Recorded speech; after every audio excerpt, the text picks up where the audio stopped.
High everyone, welcome back to my channel. कसे आहात तुम्ही सगळे? अपेक्षा करते खूप छान आणि मस्त मजेत असणार. तुम्हीही व्हॅकेशनचा आनंद घेत असाल असं मला वाटतं.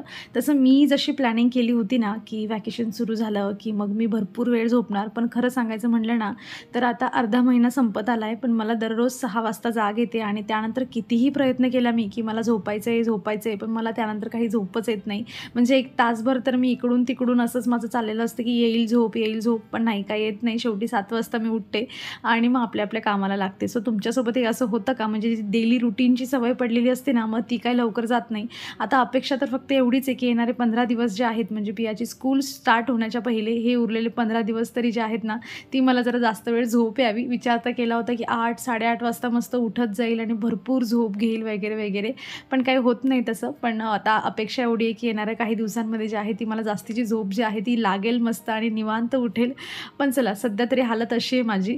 आणि आज जे आहे ना, सकाळी इथे पोहे बनवायला घेतले, कारण तुम्हाला सांगितलंच आहे मी, की पियाला ट्युशन जी आहे ती स्टार्ट केली आहे. तर त्यामुळे मग पोहे वगैरे खाऊन गेली, की 2 तासभर मग ती पण व्यवस्थित असते आणि ती येईपर्यंत 2 तासात जी काही कामं होतात ना पटपट, त्यासाठी पण एनर्जी पाहिजे असते आणि त्यासाठी काहीतरी खाल्लेलं असलं, की मग पटपट काम पण करता येतं. नाहीतर मग जेवणाच्या वेळेला भरपूर भूकही लागून जाते. चला असो, पोहे इथे तयार झालेले आहे नवीन प्लेटमध्ये, मस्त वाटतं खायला.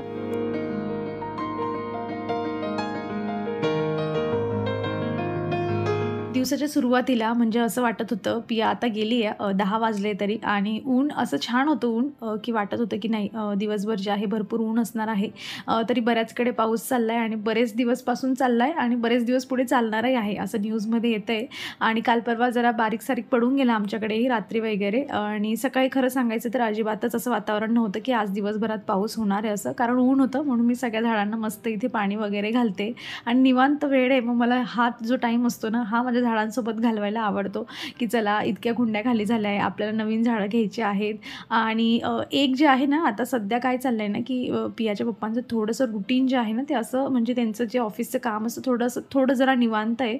तर सकाळी त्यांना 1-2 मीटिंग ज्या असतात, तर त्या त्यांच्या नसतात. तर बऱ्यापैकी झाडांना पाणी द्यायचं काम ना, तेच करत असतात आणि एखाद दिवशी म्हणजे एखाद दिवसाआड मी देते आणि बाकीच्या टायमाला तेच चेक करतात, की ओके पाणी नाही. आणि मग मला विचारलं जातं, की याच्यात पाणी नाही, टाकू की नको टाकू? कारण बऱ्याच वेळा असं होतं त्यांच्याने जास्त पाणी, कमी पाणी झालं, की मग माझी आरडाओरड चालू होते, की तुम्हीच माझ्या झाडांना खराब करतात आणि मला घेऊन देत नाही वगैरे, वगैरे. सो तेही आता जरा मनावर घेत आहे. वेळ असला तर मनुष्य सगळ्या गोष्टी करत असतं. आणि मी इथे जे पडदा होता सगळा लावून घेतलेला आहे, कारण ही झाडं ना ग्रीन नेटमध्ये खूप छान ग्रो करत आहे. तुम्ही बघू शकतात इतक्या नवीन-नवीन ब्रांचेस जे आहेत ना, याला येत आहे. टँगल हार्ट म्हणतात याला आणि खूप छान मस्त ग्रो होत आहे. म्हणून मी थोडे ऊन असलं ना, की लगेच कर्टन जे आहे, हा म्हणजे ही ग्रीन नेट ती ओढून घेते. आणि बघा गोष्ट अशी झाली, की माझ्याकडे बऱ्यापैकी अशा स्पून आहेत छान छोट्या-मोठ्या, जे काही फोक वगैरे असतात ते सगळे. पण कालच्या दिवशी ना, जरा बेड ओपन केला आणि बेडच्या खाली आमचं स्टोरेज आहे आणि बरंचसं सामान त्यामध्ये ठेवलं आहे. तर माहीत नाही, एक्स्ट्राच्या स्पून आहेत आणि म्हणजे काही त्यामधून यूज करायला काढल्या होत्या आणि माहीत नाही कधी 2, 4, 3 वर्षापूर्वी जे आहे, ह्या स्पून ज्या होत्या अशा पिशवीमध्ये गुंडाळून ना, तिथे बेडमध्येच होत्या. काहीतरी सामान काढायला गेलो आणि तेव्हा लक्षात आलं, की अरे आपण इथेही स्पून ठेवला आहे. आणि बऱ्याच वेळा असं होतं बघा घरामध्ये, की यूज झाला ते दिवसभरामधून 2-3 यूज होतील फक्त, नाहीतर मग एवढ्या लागतात, की मग सगळ्या अगदी ट्रॉलीमध्ये म्हणा किंवा मग डब्यात ठेवलेल्या असं सगळ्या अशा निघून, असं वाटतं की आपल्याकडे स्पूनच खूप कमी, असं एखाद दिवस येत असतो. म्हटलं आता 1-2 स्पून ज्या जुन्या झाल्या आहेत त्या सगळ्या चमचा कमी करूया घरामधून आणि ज्या नवीन आहेत त्या वापरायला काढूया. कारण काय होतं, की आपण जोवर म्हणजे आपल्याला वाटतं की नाही कधीतरी काढू आणि असं करता करता इतकी वर्ष लोटली जातात आणि ती गोष्ट, ती वस्तू जशीच्या तशी पडून असते. म्हणून म्हटलं चला 2-4 ज्या आहेत त्या जुन्या काढून नव्या ज्या आहेत त्या वापरायला काढूयात.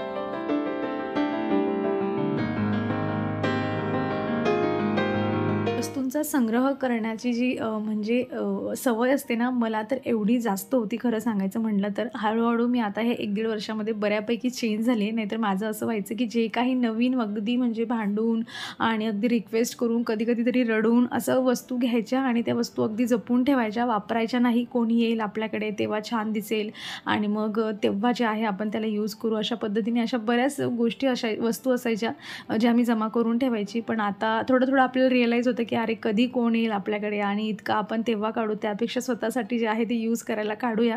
तर आता मी जे आहे नवीन घेतलं, की थोडे दिवस ठेवते मी असं 4-5 दिवस आणि मग यूज करायला सुरुवात करते. शेवटी तो पण एक फेज असतो आणि हळूहळू गेला, की या पद्धतीची मॅच्युरिटी पण आपल्यामध्ये येऊनच जात असते.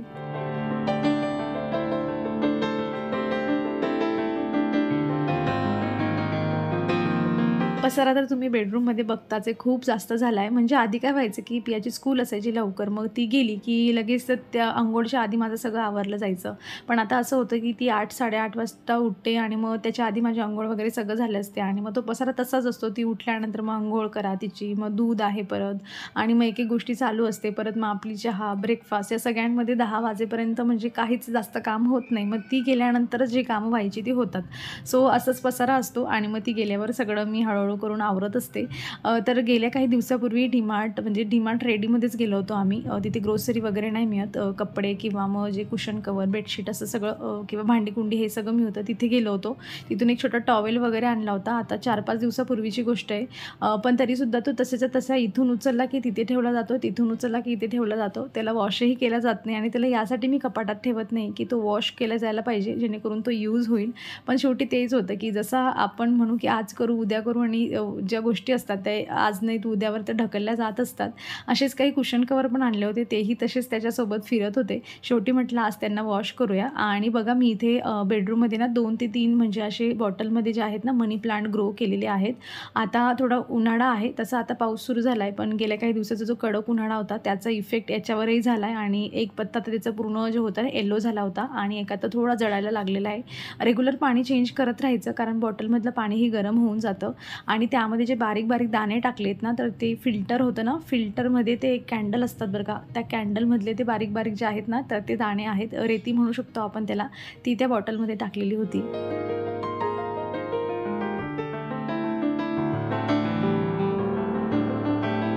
सकाळीच मी तुम्हाला दाखवलं, की मग म्हणजे पूर्ण छान असं कडक ऊन होतं आणि अजिबात वाटत नव्हतं, की पाऊस पडेल आणि बघा लगेच वातावरण चेंज झालं.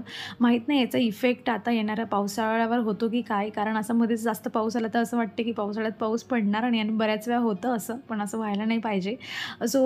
तसं वातावरण झालं आणि लगेच पावसाला जे आहे ती सुरुवात झालेली आहे आणि मी इथे चपात्याच बनवायला लागणार होती. तोवर जे आहे भरपूर पाऊस सुरू जो आहे तो जोरात झाला म्हणजे आणि मला हेच टेन्शन होतं, की म्हणजे आता 15 मिनिटात पियाला घ्यायला जायचं होतं ट्युशनमधून. सो आमचं चाललं होतं डिस्कशन, की आता काय करायचं? लवकर जाऊन घेऊन यायचं का जास्त जोरात पाऊस सुरू होण्याच्या आधी? की मग काय होईल असं सगळं चाललं होतं. कारण काय होतं ना, की आपण काही नाही आपण जाऊ, पण तिथे मुलं बसून काय विचार करतील? कारण पिया अशी ना, ती लगेच असं पुढचा विचार करते, की अरे पाऊस चालू झाला, मम्मी कशी येईल? मग आपण कसं जाऊ? असं सगळं तिच्या डोक्यात ना खूप ती पुढचा विचार करते आणि आपल्याला माहीत असतं, की ओके मुलं कशी आहेत म्हणून. तर ते मला असं होत होतं, की ती काय करेल? तिथे रडायला नको वगैरे म्हणून असं. आणि आता जरा स्लो आहे पाऊस, पण तुम्ही अजून 2 मिनिटांनी एवढा जोरात पाऊस सुरू झाला म्हणजे हवा पण प्रचंड आणि पाऊस पण तसं म्हणजे हवा जर आमच्या बाल्कनीकडून असली ना, मला आली होती एक वेळा कमेंट, की तुमची बाल्कनी ओली होत नाही का? तर हवेवर डिपेंड आहे. हवा जर आमच्या साईडून असली तर मग बाल्कनी ओली होते आणि नसली की मग काही ओली नाही होत जास्त. पण प्रत्येक वेळा काय होतं ना, की थोडं पण असं असलं ना, की जर म्हणजे झाडांमध्ये पाणी पडलं ना, तर ते पाणी असं म्हणजे तिथून पडून असं मग ते मध्ये पडतं. सो माती वगैरे बरीचशी कचरा होऊनच जातो. तो क्लीन करावा लागतो सगळा. पण नंतर ना, मी तुम्हाला जसं सांगितलं, की माझं चपाती बनवायचं काम चाललेलं होतं आणि पाऊस एवढा जोरात सुरू झाला आणि माझं असं झालं होतं, की कधी ह्या 2-3 चपात्या संपतील आणि मी लवकर जाऊन जे आहे ते पावसाचं पाणी जे आहे ते जमा करून ठेवू, की गॅस बंद करून चालली जाऊ. तेव्हा पियाचे पप्पा म्हणले, की "गडबड नको करू, तू चपाती बनव. मी जे आहे तुझ्यासाठी पावसाचं पाणी जरा बकेटमध्ये जमा करून घेतो." तर ते तिथे गेलेले होते आणि माझी एवढी म्हणजे घाई चालली होती ना, की पटापट व्हायला पाहिजे चपात्या. त्यामुळे काय तो आकार नाही आणि काहीच नाही चपात्यांचा. सगळं तसंच पटपट करण्यामागे होती मी. कारण काय होतं ना, की पावसाचं पाणी हे खूप चांगलं असतं झाडांसाठी. म्हणजे डायरेक्ट जेव्हा झाडांमध्ये अगदी कंटिन्युअसली पडत राहतं ना, तर झाडं खराब होऊ शकतात. पण एक चांगल्या क्वांटिटीमध्ये जर पडलं किंवा तुम्ही त्याला जे आहे बकेट वगैरेमध्ये काढून ठेवलं आणि तुम्ही जगणे देताय, जास्त पत्त्यांवर न पडू देता, तर मग झाडं खूप छान मस्त ग्रो करतात. काय होतं पावसाळ्यामध्ये ना, किंवा जास्त प्रमाणात जेव्हा पाऊस म्हणजे झाडांवर असं पत्त्यांवर पडत असतो, मग त्याला भरपूर फंगस वगैरे पण लागते किंवा मग माती सुकत नाही, त्यामुळे खराब होतं. पण व्यवस्थित प्रमाणात पाणी जर आपण म्हणजे पावसाचं दिलं ना, तर झाडांची ग्रोथ खूप छान होते. कारण त्याच्यामध्ये नायट्रोजन खूप जास्त असतं आणि झाडांना नायट्रोजन पाहिजे असतं. सो तुम्हाला माहीत नसेल आणि तुमच्याकडे पाऊस वगैरे पडणार असेल, तर थोडंसं पाणी काढून ठेवा. तुळशी वगैरेमध्ये पण टाकलं ना, खूप छान असतं. रेन लिली तर बापरे विचारूच नका. रेन लिलीला तुम्ही पावसाचं पाणी दिलं, की तिचे मस्त जे आहेत ते फ्लॉवरिंग पण होत असते. पटपट चपाती बनवली आणि उरलेल्या झाडांना माझ्या हाताने मी पाणी दिलं आणि माझं ते 2-4 झाडांना पाणी देऊन झालं आणि लगेच जो आहे तो पाऊस बंद झाला आणि मग त्यानंतर जरा 5-10 मिनटं लेटच झालं होतं पियाला आणायला आणि मग त्यानंतर जे आहे ती पिया आता घरी आलेली आहे आणि मग स्वयंपाक वगैरे सगळा रेडी आहे. आता मस्त फक्त जेवायचं काम. मला कुर्ती घेऊन दे. ओके, मी रिझन सांगते का. मुली आहे जे आमच्या स्कूलमध्ये, मी ग्रेड 2 ला आहे, ते ग्रेड 3 ला आहे. तर ती एक पोरगी कुर्तीने काही ना काही घालून येते. एक पोरगी आहे जी रोज अलग ना अलग कुर्ती घालून येते. तुला कुर्तीच पाहिजे. हा, याच्या पुढे कुर्ती घालणार आहेस तू? रोज नाही, कधीतरी घेऊन देऊ मग. ठीक आहे, चालेल. पावसानंतरचं जे शांत वातावरण असतं ना, ते बऱ्याच दिवसानंतर अनुभवायला मिळालं. पण गोष्ट अशी झाली होती की हवा पण सुटली होती मध्ये, त्यामुळे हे ज्या काही ब्रांचेस होत्या ना, त्या सगळ्या अशा खाली झोपून होत्या. आणि वाटत असतं तेव्हा की कुंडी उचलून घ्यायची की काय, पण पावसाचं पाणीही त्यांच्यामध्ये पडू द्यायचं असतं. सो राहू दिलं होतं मी. आणि लवकर पाऊस बंद झाला, त्यामुळे एवढं काही जास्त हार्म होणार नाही मला माहिती होतं. आणि बघा, हवेने हे फुल खाली उडून आलं होतं. खरंच सांगते मी तुम्हाला, इतक्या नवीन नवीन ज्या आहेत ना गोष्टी बघायला मिळतात गार्डनिंग करताना, म्हणजे कायच सांगावं. प्रत्यक्ष डोळ्यांनी बघताना ही सदाफुली इतकी छान वाटत होतं. हे फूल तुम्ही करत नसाल ना गार्डनिंग, एक वेळा करून बघा, खूप छान एक्सपिरियन्स येतो.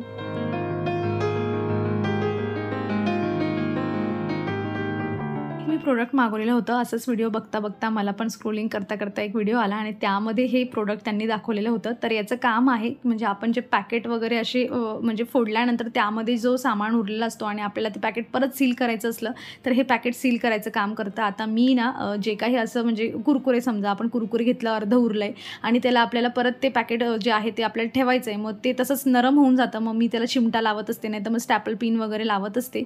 तर ह्या प्रोडक्टसोबत एक जे आहे ना केबल पण आलेली आहे आणि हे असं चिटकवायचं, फ्रीज मॅग्नेटसाठी चिटकवायला काहीतरी दिलं आहे त्यांनी. सो अशा पद्धतीने हे रिसीव झालं. 110 की 120 अशी काहीतरी याची किंमत आहे. म्हणजे यूज केलं तर युजफुल पण आहे आणि असं वाटतं की काही गरज पण नाही असं हे प्रोडक्ट आहे, पण मी तरी तुम्हाला सांगून देते.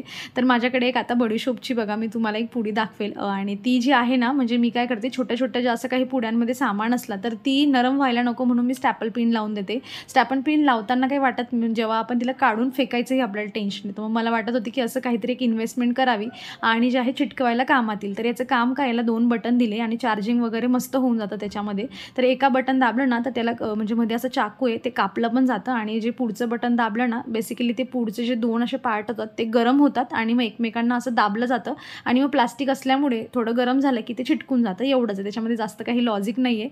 म्हणजे युजफुल तर आहे प्रोडक्ट, पण असं वाटतं की जाऊ दे, चिमट्याने काम होतं आहे तर मग कायच करायचं. पण तुम्हाला जर वाटत असेल की 110-120 रुपये तुम्ही इन्व्हेस्ट करावे आणि अशा पद्धतीचं एखादं प्रोडक्ट घ्यावं, मला तर वाटतं आहे की चांगलं आहे, युजफुल आहे, ठेवावं याला. बाकी बघा, तुम्हाला वाटलं युजफुल तर मी लिंक जी आहे ती मला डिस्क्रिप्शनमध्ये देते. काहीतरी असे छोटे छोटे पॅकेट्स पॅक करण्यासाठी मला असं वाटतं की युजफुल आहे. स्टॅपल पिन यूज करण्यापेक्षा एकदा इन्व्हेस्ट होईल, पण प्रोडक्ट जे आहे ते चांगलं आहे.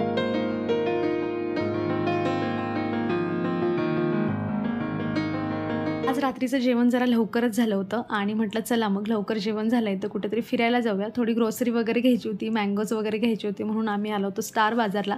आणि असं कधी होत नाही, आपण एखाद्या मॉलमध्ये आलो की एक्स्ट्राचा खर्च काही ना काही होतोच. अशी कुठलीही अननेसेसरी कुठली पण गोष्ट जी असते ती आपल्याला आवडायला लागून जाते. तशीच ही एक काचेची बॉटल होती, हिची प्राईस फक्त 129 रुपये होती. आणि ना माझ्या ड्राय बाल्कनीचं आता थोडं काम चाललं आहे, म्हटलं तिथे हिला जे आहे यूज करता येईल, हिच्यामध्ये जे लिक्विड डिटर्जंट असतं ना ते आपण टाकूया. पण खरं सांगते मी, इतके वेगवेगळे एक्झाम्पल देऊन ही बॉटल कशी माझ्या हातातून खाली पडून जे आहे फुटू शकते याचे वेगवेगळे एक्झाम्पल माझ्यापुढे ठेवण्यात आले आणि मला पूर्ण कन्व्हिन्स केलं गेलं की ही बॉटल तू घेऊच नको. अक्षरशः मी हात टेकले आणि म्हटलं ठीक आहे चला मी घेत नाही, पण नेक्स्ट टाईम मी नक्कीच घेणार. आता तुमचं ऐकलं, पुढच्या वेळेला माझं ऐकावं लागेल. आणि ह्या याच्यावर जी आहे बॉटल काय मी विकत घेतली नाही. चला आता या बॉटलसोबत मी माझा व्हिडिओ संपवते. अपेक्षा करते तुम्हाला आवडला असेल. कसा वाटला कमेंटमधून नक्की सांगा. आवडला असेल तर लाईक करा. चॅनलवर नवीन असाल तर प्लीज चॅनलला सबस्क्राईब करा. आपण भेटूयात पुढच्या अशाच इंटरेस्टिंग व्हिडिओमध्ये. तर तुम्ही स्वतःची काळजी घ्या. So take care friends and bye.